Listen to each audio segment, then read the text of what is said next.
Paldong-paldo ang Pasko ni Abante, mga kababayan. Dahil siya pala, mga kababayan, ang may pinakamalaking allocable sa DPWH among sa mga kongresista sa Maynila, mga kababayan, sa 2025 budget.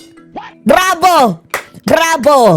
The appointed son of the COMELEC, mga kababayan, si Benny Abante, na hindi naman nanalo, ha?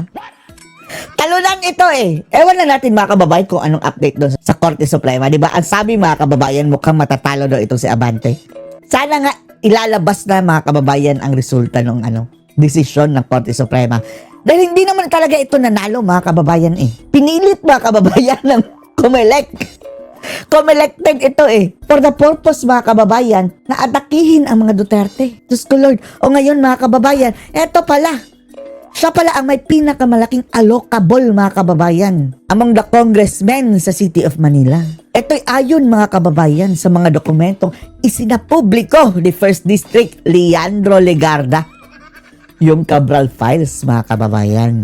At batay sa inilabas na summary, mga kababayan, umaabot ng tumataging-ting na 1.2 billion pesos mahigit ang nakatalang NEP restored na pondo para sa distrito ni Abante. At ito ang kinukonsidera, mga kababayan, na pinakamataas sa lahat ng 6 na distrito ng Maynila. Grabe, no? 1.265 billion pesos, mga kababayan. Kayo na lang mag-compute, ha? Base sa usap-usapan, mga kababayan, na ilang porsyento ang napupunta dito sa mga buhaya, mga kababayan.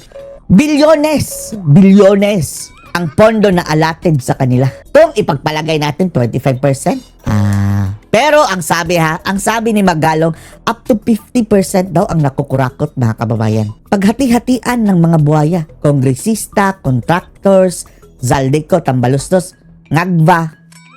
Yan ang sabi, So dito sa 1.2 billion mahigit, mga kababayan, na allocable ni Abante, magkano dito, mga kababayan, ang napunta sa mga kamay ng mga buhaya?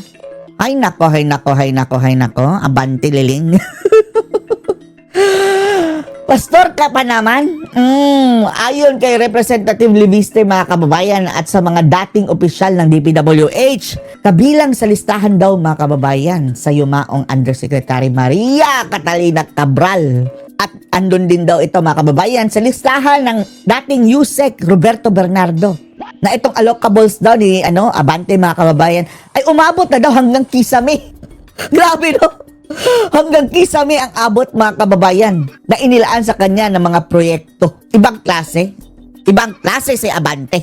At among daw, mga kababayan, sa mga distrito sa Maynila, namumukod tangi daw talaga, mga kababayan, itong budget ni Abante na abot na hanggang Kisame. I love it! Paldong-paldo sa Pasko! Abante Liling ninyo, mga kababayan. Di ba nagyabang itong, mga kababayan? Yung mga sasakyan, piniflex niya. Di ba?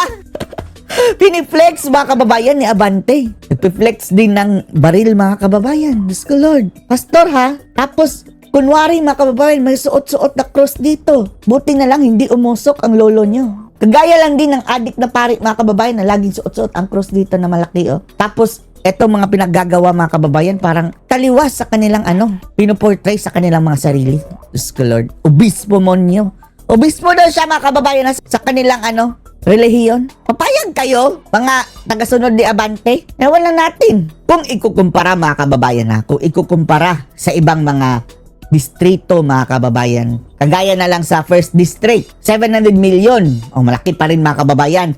Second District, 530 million. Third District, 700 million. Fourth District sa Maynila, 600 million. Fifth District, 579 million. Pero, pagdating kay Abante, mga kababayan, doblado, 1.265 billion. Yan na ba, mga kababayan, ang pabuya sa pagbida-bida nila dyan, mga kababayan? Grabe, no? Nagbistula talaga silang mga kontrabida, mga kababayan, no? Ito pala, tiba-tiba. How much more, mga kababayan, yung iba pang mga nagbida-bida dyan? Si Karaps, mga kababayan, si Paduano. Yung namatay, mga kababayan, na si Akop. Yung panot na si JJ Suarez. At yung si Yutiring, mga kababayan, na si Dan Fernandez Google. Na natalo na lang. Oh, natalo na lang si Mr. Google, mga kababayan, no? Ewan lang natin kung naka-score ba siya kay Ivana, di. Parang sulit. Pero talo siya, mga kababayan. Talo sa eleksyon. Buti nga. Hindi ba nadala ng pera? Buti naman itong taga Santa Rosa, Laguna ba yun si Dan Yutering Fernandez, mga kababayan, at hindi kayo nagpasilaw dito sa pera ni Yutering Dan Fernandez. Dahil binaha daw, mga kababayan, ang kanyang lugar ng ayuda, ng mga sabi nila, mga kababayan, na vote buying. Ganyan ang mga gawain ng mga bagoong na ito. What do you expect? Isa pa yung si Luis Tro, mga kababayan, na harap-harapan, no? Namigay ng pera.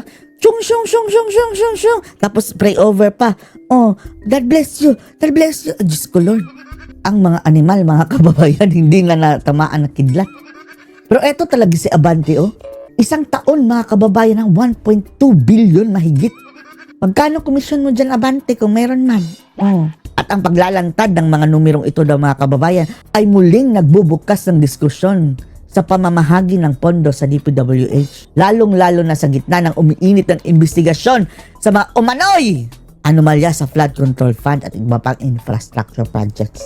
Oh, nasaan ang dito, mga kababayan? Diyan pa lang sa hatian, no? Na halos doblado ang nakuhang pondo ni mga kababayan, Abante Liling. Something is really fishy. Bakit ganito ang hatian? Kung malapit ka sa Kaban, mga kababayan, kayo ang nagkokontrol, mas malaki ang sa inyo. Sinong niyan? Nag-decide niyan? Sila lang din, mga kababayan.